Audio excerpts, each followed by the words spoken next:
Okay, so we'll be doing question 3 now.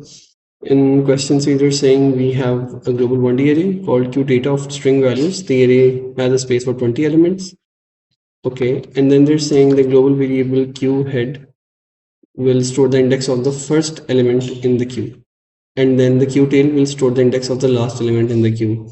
The main program initializes all the elements in Q data to a suitable null value, Q head to -1 and Q tail to -1. So write the main program for this. Okay, so we simply have to create the Q head and we set it to -1, Q tail set to -1, and then Q data. Initialize all the elements in the Q data to a suitable null value. Okay, so maybe we can set this all to 0. So I can say for I in range of 20, like, and then I can put 0. So 0 for I in range 20. If I print the value of Q data like this, so if I print it, it gives me 20 zeros. Okay, so first part is done. And then they're saying you have to write the function enqueue. So this is the main part. This should be going below, and then we have to define an enqueue function. Enqueue function will take the data to insert, so let's call it new data, to insert in the queue as a parameter. In the question they told us this is a linear queue, not a circular queue. Okay, so if the queue is not full, insert the parameters in the queue, update the appropriate pointers, and return true. Okay, so head and tail are set to -1. So how does queue work? Simply you have values 20, so you'll initially have your head and you'll have the tail both set to -1. So we'll input, let's say if I input 12, so head should point to 0 now. Sorry, head should remain -1, tail should point to 12, and because there is a value now, so head should also point to this value. Then if I'll add another value, let's say 90, so tail should be incremented by 1 and it should point here. Then if I add another value, let's say 100, so we will move the value of the tail and it will go and point at this value, right? Now if I want to delete the value 12, so 12 would be deleted from the head, and then the value of head moves to 90. If I want to delete the value of head again, so it will move to 100, so on and so forth. So what we're doing is, since both of the values are set to -1, so first we'll increment the value by 1 of the Q tail and then we'll add the value. So we first check if the queue is not full. Okay, how do we check if the queue is not full? The size of the queue will be, we have to check if it's equal to the value given. So if, okay, so there are multiple conditions here. If Q head and tail are both set to -1, then that means there are no values in the queue. Sorry, when the queue is not full. Okay, to check if the queue is full, we just check the value of the tail. So let's say if we have 20 values here and the last value is maybe 500, so tail would be pointing on the last value. And when it becomes greater than the 19th index, so let's say this is index 19, so when the tail goes beyond the 19th index, then that means that the value is not available, that the queue is full now. Okay, so let's say we have 900 here, we store it, and this cannot be stored in the queue because it has gone beyond 19. So if, so let's global the values, global queue data, queue head, and queue tail. So we check if the queue tail becomes greater than 19, then that means that the print queue is, okay, they're saying queue is empty and we have to return false, like this. And then otherwise we don't need to use else, because or you can use else, it's up to you. Otherwise return false would break the function. So it's saying it inserts the parameter in the queue, updates the appropriate pointers, and returns true. So what we have to do is we have to put the value in the queue. So we have to put the value inside queue data, add the queue tail, and we put the new value there, new data. But before we do that, the tail has to be incremented, right? So it should be Q tail plus equal to 1. Why? Because Q tail was initially set to -1. So when it's set to -1, so first you make it 0, then you input the value. Similarly, when the, let's say when the tail is pointing here at 100, so first I will add into the value of Q. It points to the next index, and only then I will store the value here. right? So that is why when it goes more than 19, then the queue would be full. Or okay, so we add into this. Okay, now we also need to check if the queue, if the head was set to -1 initially. So since we have added a value, so head should not point to -1, head should point to the index 0 now. Let's say again, if this queue is empty initially and we add a value, so the tail is pointing to 12, our new value, head should not point to -1 anymore. This should not be equal to -1, it should also point to the index 0. So that's what we're going to check. This is a very common mistake students make in the exam. So if you can say if the queue head was initially equal to -1, so that means the queue was empty. So what we're going to do is now we're going to assign the value to queue tail. So if the value of queue head was set to -1, so now queue head should be set to 0 because we have inserted a value. And then we increment the value of queue tail by 1, and then we return the value of, what do we say, return true, like this. Okay, then we're saying write the element, write the function dequeue, so we can hide this. 90, 50, 100, and let's say the tail is pointing here right now. Okay, so define dequeue, and it says returns false if the queue is empty. The queue is not empty, it returns the next item in the queue and updates the appropriate pointer. So if I have to remove the value of 12, so the value is pointed by head, so I will return this value, and before we do that I'll increment the pointer of head by 1. Okay, how do we know that the queue is empty? When the value of head would be set to -1. That is a guarantee that there are no values in the queue. Okay, so this false is now string, right? So you have to make sure of that. So if the queue is empty, how do we check? So if first let's global the values, global. Okay, if queue head is equal to -1, then we print that the queue is empty, and then they're saying return false in string, not boolean. If the queue is not empty, it returns the next item in the queue and updates the appropriate pointers. Okay, so what we're going to do is, currently the head is being pointed by 90, so we need to bring this value, we need to return this value. So let's call it deleted. Deleted will be pointed to by the value at the head right now, right? So the value at the head, the index value of the head would be 0, 1, 2, 3, so this would be 1. So I'm saying whatever is stored at index 1, store that in deleted. So this would be brought here. Now I'll increment the queue head by 1. So head moves one step ahead, goes to 50, and then when I say return the value of deleted, so what will happen now? It will return me the value of 90. This is what we do, right? So that's the idea.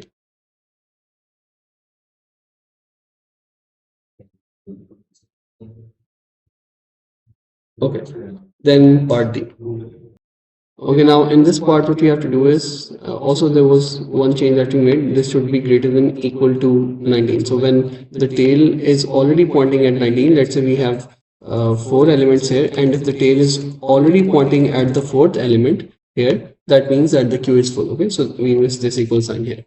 Okay, so store item says that the string values to be stored in the queue are 7 characters long. The first 6 characters are digits and 7th is a check digit. The check digit is calculated from the first 6 digits. So what we have to do is we have to multiply the even positions by 1 and odd positions by 3. Calculate the sum of products that will add all of these together, and then divide the sum by 10 and round it down to the nearest integer, which means we simply have to convert it into an integer. It will automatically be round down. If the check digit equals 10, then it will be replaced by an x. Okay, so if check digit becomes equal to 10, then we put x. So we're just writing it here for our convenience. Let's say this is the data, 954123. So what we do, we multiply, we separate out all the characters here in the string, and then we use the multipliers 131313. And then we will divide the sum of the products by 10, and check digit becomes 4, and then it is inserted into the 6th position. Okay, so with the check digit, the number is 4. Now the 7 character string is valid if the 7 character matches the check digit for the data. For example, 9541235 is wrong because 4 is the check digit here that we calculated, right? So it doesn't match with the given one. So subroutine store items takes 7 character strings as input from the user and takes 10 7 character strings. Okay, so there would be a loop for 10 times. Then they're saying and user uses a check digit to validate each input. Each valid input has check digit removed and is stored in the queue using enqueue. Okay, so every string will be 6 characters, right? We will ignore the 7th one. An appropriate message is full if the item is inserted. An appropriate message is output if the queue is already full. Invalid inputs are not stored in the queue. The subroutine counts and outputs the number of invalid items that were entered. Okay, so first of all, we have to always make sure that we get 10 7 character strings from the user. Okay, so for that, what we'll do is we'll ask the user, we'll use a while loop here. So because we don't know when the user will input correct 7 strings, so let's set the count to 0. Let's call it valid is set to 0. And they also have invalid items. So invalid is also set to 0. So while valid is less than 10, from 0 to 9 we have 10 values. So until while valid is less than 10, so we check. Let's ask for the string as well. Let's call it message string, and initially it will be empty. So we check if the length of message string is exactly equal to 7, only then we are going to increment the value of valid by 1, else we will count this as invalid and increment that by 1. So until we have 10 valid strings, this loop will keep on repeating. Okay, and every time we will input the message string inside the loop. Input, enter 7 character string like this, right? And we keep on checking the length. So initially it's empty, so that is just to run the loop. In fact, we don't even need it here, so we can just do it inside.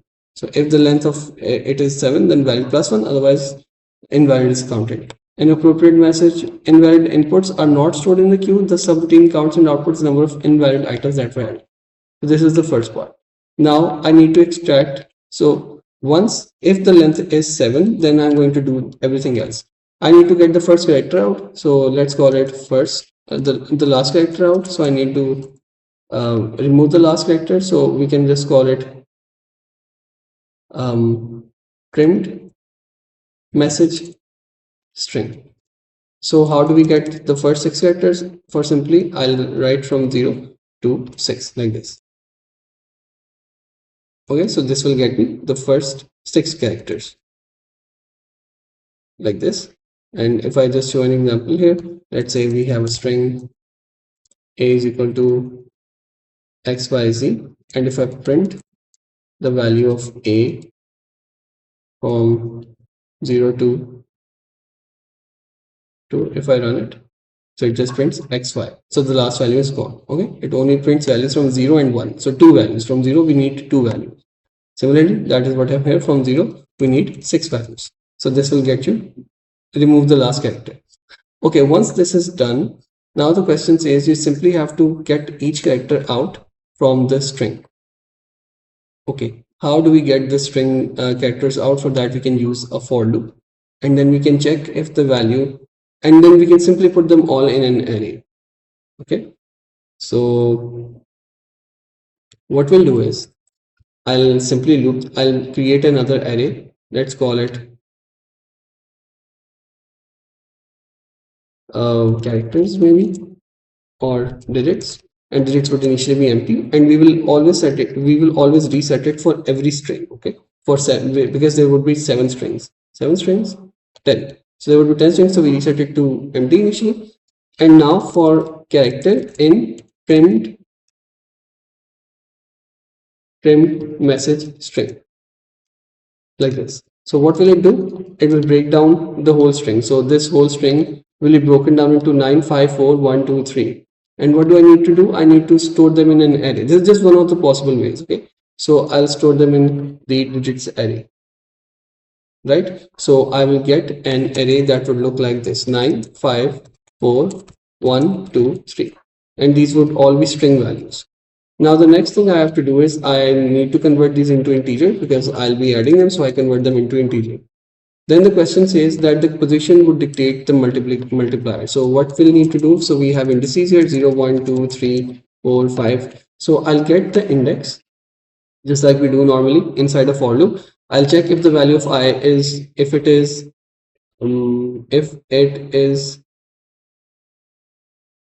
even, so I will multiply the value by 1.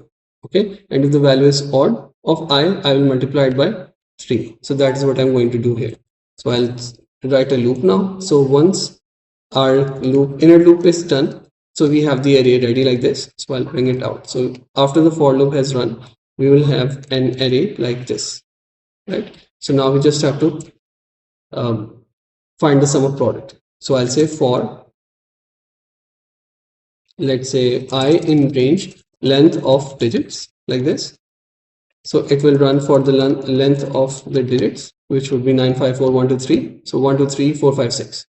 And then what I need to do is I need to find the sum of products. So I'll say if the value of I is even, then what am I supposed to do? I'm supposed to get the current value and multiply it by 1. So values at the even index.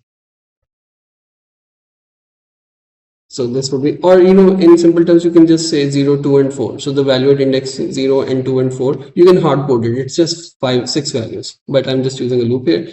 So what we'll do is we're saying that total, and we also have to set the total to 0 every time. Total is set to 0 for every string. Okay, so we're saying total plus equal to the value of current digit, which would be, let's say it's 9. So I'm going to multiply by 9 by 1 for the even positions. Okay, if that is odd, so I'll say total plus equal to digits current index value multiplied by 3. So if the value is 5, so 5 will be multiplied by 3 because it is at on odd index. Similarly, 1 will be multiplied by 3, and similarly 3 would be multiplied by 3 as well. And this would keep on adding the values into the total.